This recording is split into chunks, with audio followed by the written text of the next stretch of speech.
In today's video, we're going to show the maintenance on a Pioneer boat during the course of the season. Yes, Pioneer's catchphrase is easy boating and polyethylene is generally considered maintenance free. There's just some important points that I thought I would bring to you today.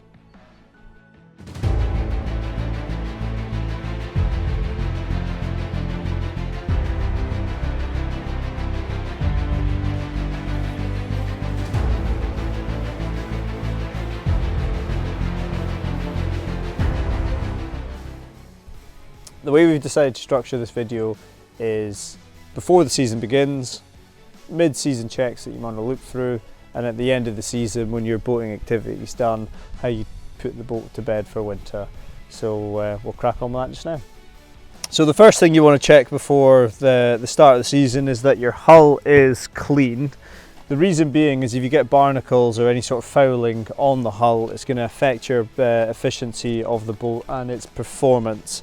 Anti-fouling Pioneer boats is a debatable one. I think if you can get away with it, you should just pull the boat out regularly and power wash it, but there is a guide which we'll attach on the screen now to anti-foul the boat if it has to be left in for a full season and you've got particularly growth infested waters. So before the start of the season, you're going to want to make sure that your drainage holes are all clear. All Pioneer boats are self-draining, but they're not going to be very good at self-draining if your drainage holes are blocked up. So just make sure that that's all clear. Not all Pioneer boats have a fire extinguisher, but if yours does, you just want to make sure that that is in date and looking okay. It's just a visual inspection and they all have dates stamped on them. So you're going to want to make sure your battery is functioning okay. So hopefully you've turned your isolator switch off during the winter, and you do get battery analyzer kits that you could use for testing. Other things could be that you quickly run up the engine for a period of time, because if your battery's flat it's just going to click, the engine's not going to start. So don't worry if you've not got one of these tools. If the engine doesn't start, it's a very good indicator that there's something wrong with your battery. You turn on the isolator switch next to test the navigation lights. So once the isolator switch is on and you're happy that your battery's working fine,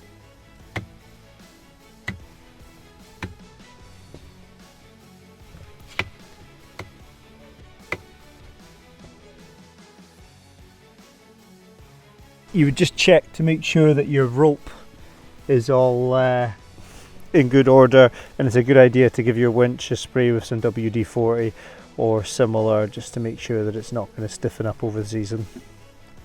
So finally, you're happy that your boat is in sound working order.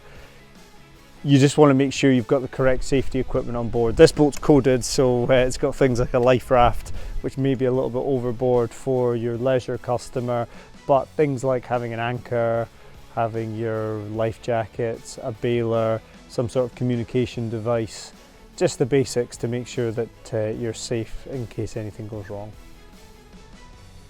Hello, James Hogan here from Caley Marina, bringing you the best tips and tools to help build the right Pioneer boat from you. On this channel we do Pioneer boat reviews and engine reviews, so you should consider subscribing. If there's a video you'd like to see from us in the future, please feel free to comment below. We're now at the middle of the season and we've had a few good weekends, days out in the water, but there's maybe just a couple of things that we should just keep an eye on.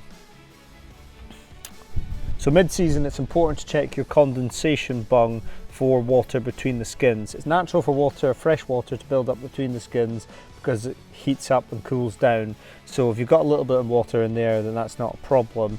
If you've got a serious amount of water and then some of that salty water, if you're at the sea, then chances are you've got a crack or something that needs to be repaired. If that's the case, it's recommended that you find the leak and try and fix the leak, and potentially need to take it to your local Pioneer dealer. This is another example of a traditional condensation bung which is not at the rear. So if your boat's got one of these, then you just need to put a hand pump down there and just pump out any excess water. So I just thought I'd find a bit more context. So as we talked about the water between the skins and the condensation hull, that really is your biggest indicator to see if you've got any damage on the boat. Like I say, if there's more than you would expect, then you've likely got a crack letting in water. So if you do the condensation bung first, that's a helpful start. But besides that, it's good to do a sort of visual check of the boat to make sure that there's no sort of cracks or holes developing, just to make sure that your boat's physically okay to be out in the water. Another thing to check to make sure you've got access to your safety equipment is just make sure that all your lockers are opening and that your hatches are performing as they should. You naturally check the rear locker as you start the engine because you need to turn the isolator switch on and fuel and things like that. So just make sure that all your hatches are working fine. So again, at the stern of the boat here, you just want to make sure that your drainage bung is all clear just to allow that water to come out. You can sort of have a visual inspection of your fire extinguisher as well to make sure that that's all safe to use. And the final point specifically for a Pioneer multi is if you're using the bow door on a frequent basis, you might want to think about putting some more WD-40 on it just to keep it nice and loose. So we're at the end of the season, and if you're in a northern European country, just before you hunker down and eat lots of food and put your fires on, there's just a few checks you should do on your boat before putting it to bed for the winter. So there's been a theme in the before season, mid-season, end of season, and we'll continue that theme. Make sure you drain all the water from between your skins. It's probably more important than the other two sections at this point, because the other two would affect your performance, but this one is about the structural integrity of the boat. If there's water between your skins and it's full and it freezes, you get a thing called freeze-thaw weathering, which can cause cracks between their skins. So at the end of the season, it's critical that you have those drains open, left open, so water can just fly out the back there. Leaving your transom bung out is especially important for your deck, because if you get any rainwater, which let's face it, it's going to come in the winter, the water should just drain out the back. If you've got the opportunity, it's good to leave your boat on its trailer with the bow slightly elevated. That means you're going to get the gravity pushing the water out of that rear transom. So try and keep the nose as high as possible, as safely on your storage facility as well. Specifically for the Pioneer multi, make sure that that bow door is secured up. If you leave it down, it can cause issues with sagging. How you're storing the boat during the winter is equally important. So we use the Respo trailers, that's what most of the Scandinavian Pioneer dealers use, and they've got extra rollers, extra supports that really fit the hull of the Pioneer boats really well, and it doesn't cause any sagging. If you don't store the boat properly and you've got pinpoints and it's not an even distribution of the weight, then you can cause indentations in the hull. So it's important that you're storing it on an appropriate trailer with many supports to get the most longevity out of the boat. When you take the boat from the marina, the lake, the loch, the river, wherever you're using it, you're going to put down some tie-down straps, I'm sure.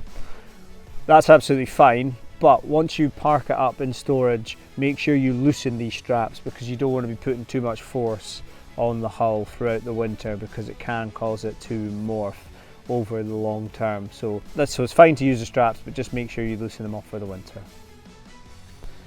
So you've removed the boat from the water. I would recommend at this stage giving the boat a good power wash just to make sure it's clean. It's much easier to remove any growth and dirt when it's sort of fresh than it would do if you waited halfway through the winter. So as soon as the boat's removed from the water, get the power washer out and give it a good clean, which will set you up well for the winter. The final thing is a bit of battery care. So make sure that you take your battery, disconnect your battery during the winter, put it in the house somewhere in a warm, dry place because that then is going to keep your battery good for longer, and then when you go to start using the boat at the start of the season the following year, you're going to hit the ground running and not have to go out and buy a new battery. So yeah, the last thing I'd recommend is take care of your battery, take it home with you, treat it like one of the family for the winter, and then you should be ready to go come March, April the next year.